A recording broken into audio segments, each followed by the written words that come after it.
Mas eu gostaria de iniciar, e me permito, uma leitura de uma frase de Chico Mendes, que foi assassinado defendendo a causa ambiental e que dizia: no começo pensei que estivesse lutando para salvar seringueiras. Depois pensei que estava lutando para salvar a floresta amazônica. Agora percebo que estou lutando pela humanidade.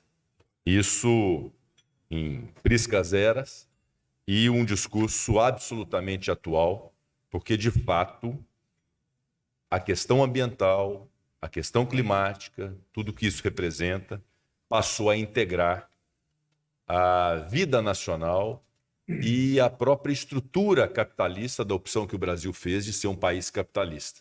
Não é mais possível pensar em desenvolvimento econômico sem os aspectos inerentes à sustentabilidade e à preservação ambiental. E o Brasil, ao longo desse tempo, demonstrou ter capacidade de ter normas e leis relativas a esse tema. Temos leis ambientais efetivas, leis modernas. Temos uma lei de crimes contra a fauna e contra a flora, a Lei 9.605, que é um exemplo, que cria lá e estabelece uma série de tipos penais de crimes contra o meio ambiente. Temos, inclusive, uma premissa constitucional da possibilidade da pessoa jurídica praticar crime contra o meio ambiente, uma exceção, inclusive, à regra de direito penal. E o que nós vivemos efetivamente? Nós vivemos no Brasil como um problema crônico que precisa ser resolvido, algo inerente à marginalidade, à clandestinidade, ao descumprimento de leis que foram feitas pelo Congresso Nacional. Isso, evidentemente, deve ser combatido para que possamos ter, de fato, no Brasil, toda a nossa pujança econômica aderente aos aspectos ambientais, porque, de fato, isso é muito importante para a atualização do Brasil. Eu comparo isso a uma Copa do Mundo em que todos os países vão jogar e a regra tática mudou completamente e o Brasil vai com o seu esquema tático de 1970 e perde de 7-1. Então, nós não podemos nos desatualizar em relação a tudo que está acontecendo no mundo relativamente a esta pauta ambiental e devemos nos modernizar em relação a isso. Há duas premissas que são fundamentais, presidente Davi Alcolumbre: a da estabilidade política e a do equilíbrio econômico. A estabilidade política, que permite que as instituições possam dialogar entre si dentro de uma pauta comum do desenvolvimento sustentável, do estabelecimento de um plano de desenvolvimento sustentável, que não se fará exclusivamente pelo Executivo, exercendo a sua hegemonia de pensamento. É preciso ter o Congresso Nacional à mesa com um pensamento, inclusive, em alguns momentos, diferente daquilo que é compreendido pelo Executivo, e, igualmente, o Poder Judiciário, que tem a obrigação de não interferir nos poderes que devem decidir a política nacional, que são o Executivo e o Legislativo, e aceitar e assimilar essas normas estabelecidas nesse Plano de Desenvolvimento Sustentável, para que possamos ter aquilo que todos nós queremos e desejamos, que é estabilidade normativa e segurança jurídica. Então, o equilíbrio político, que eu considero hoje minimamente existente no Brasil, e digo minimamente porque em outros momentos não o tivemos, né? Mas podemos incrementar cada vez mais, porque esse equilíbrio político institucional é fundamental para toda e qualquer prioridade, inclusive essa. Segundo ponto é o equilíbrio econômico, evidentemente, porque o pressuposto do desenvolvimento social, do desenvolvimento humano e do desenvolvimento sustentável é ter dinheiro para isso, é ter o desenvolvimento da nossa economia para que possamos ter as condições de estabelecer essa evolução no Brasil. E dentro dessa perspectiva de um plano nesse sentido, é evidente que o Brasil tem toda a condição de ser protagonista. Tem pelo seu tamanho, pelo volume de pessoas que aqui habitam, temos a dádiva divina de termos no nosso território a floresta amazônica e outros tantos biomas de Cerrado, do Pantanal, de Mata Atlântica. Então, temos toda a condição de dizer ao mundo como se deve ter um desenvolvimento sustentável. Além de termos boas inovações também. Eu cito o caso do etanol, que é uma experiência muito bem sucedida no Brasil e que deve ser estimulado juntamente com o desenvolvimento de outras energias limpas. E temos agora o hidrogênio verde, como de fato disse o Roberto Gianetti, toda a perspectiva de ser um ativo nacional extraordinário para fazer frente a esta transição energética que se impõe a todos os países. Então, o Brasil, seja pelo seu tamanho, pela sua dimensão, pela sua importância global, pelo fato de termos aqui, de fato, esses ativos, e devemos compreendê-los como ativos ambientais, nós temos toda a condição de liderar esse processo. A liderança na América Latina é evidente que precisa ser exercida. As relações bilaterais, as relações multilaterais se faz também a partir de premissas e de métodos de diálogo, de reciprocidade, de não intransigência e com liderança política. E a opção que fazemos nesse momento no Congresso Nacional é, de fato, ter confiança no governo atual, que possa o presidente da República liderar esse processo na relação com a União Europeia, com os países asiáticos, com os Estados Unidos da América. E ontem tive uma excelente reunião no Wilson Center a respeito, inclusive, desse tema, e há uma grande apreensão dos Estados Unidos em relação ao comportamento do Brasil e como o Brasil deve liderar essa relação com os Estados Unidos da América.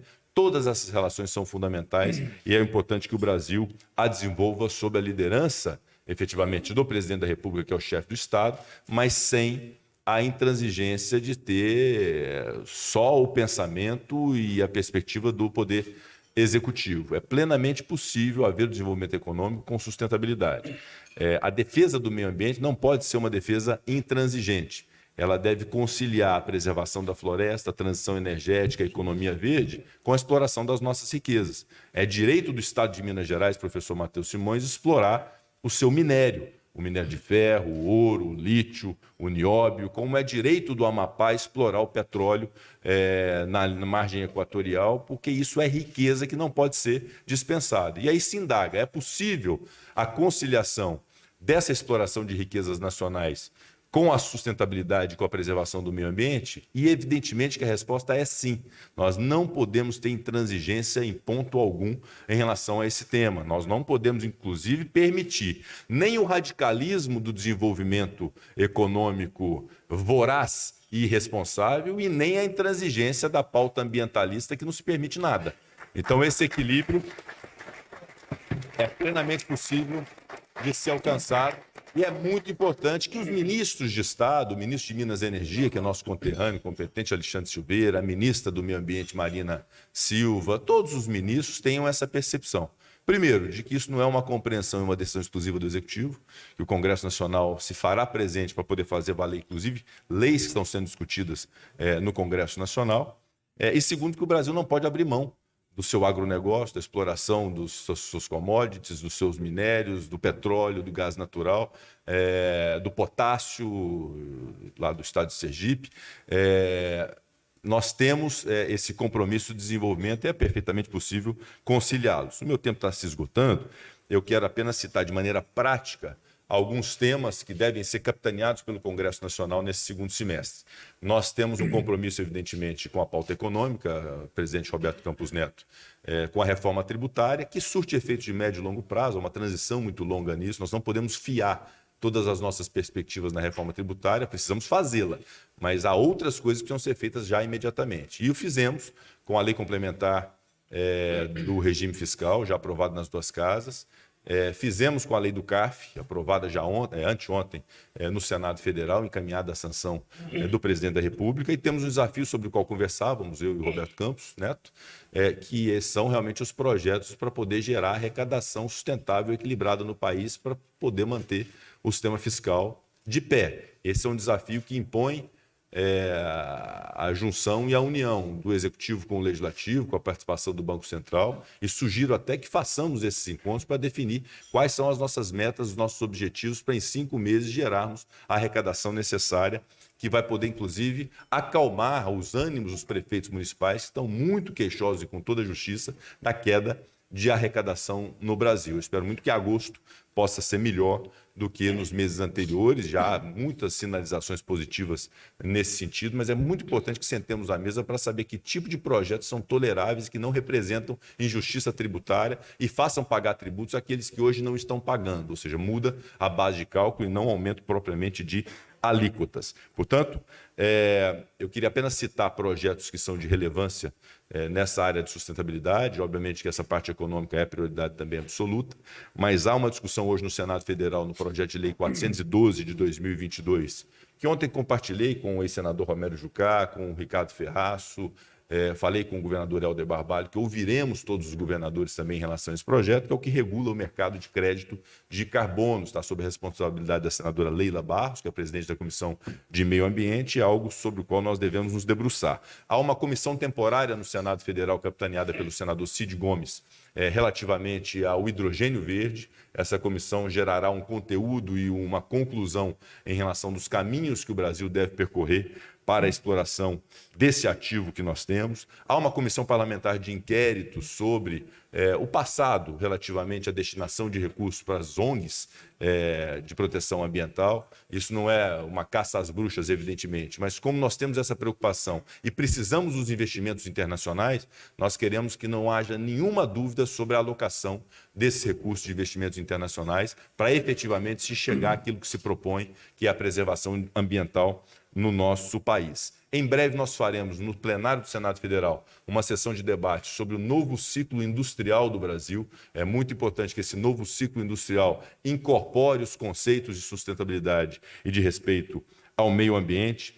É muito importante os investimentos em infraestrutura, isso se dá em diversas matizes, por diversos ministérios, e é premissa também fundamental para que tenhamos um desenvolvimento econômico sustentável. Inclusive os investimentos em infraestrutura sempre com esse olhar do que é mais econômico e do que é mais ambientalmente viável. Então, esse também é um tema que nos toca muito e que é prioridade do Congresso Nacional. E 2 pontos para encerrar, que eu considero que foram pelo menos um deles, uma vitória importante do Congresso, é fazer prevalecer o marco legal do saneamento. Houve iniciativas no sentido...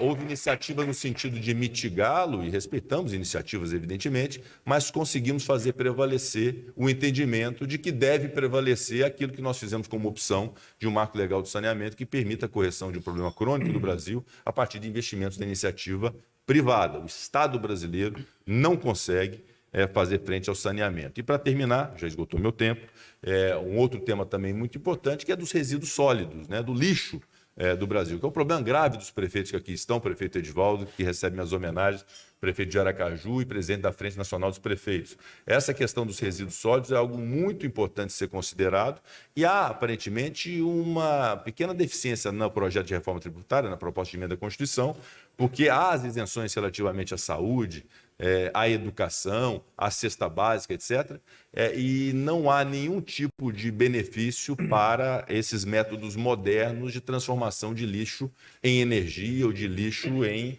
reciclagem. Então, isso também é algo que nós devemos cuidar, porque pode ser que a gente onere, no final das contas, isso, e isso não seja, então, estimulado aos municípios.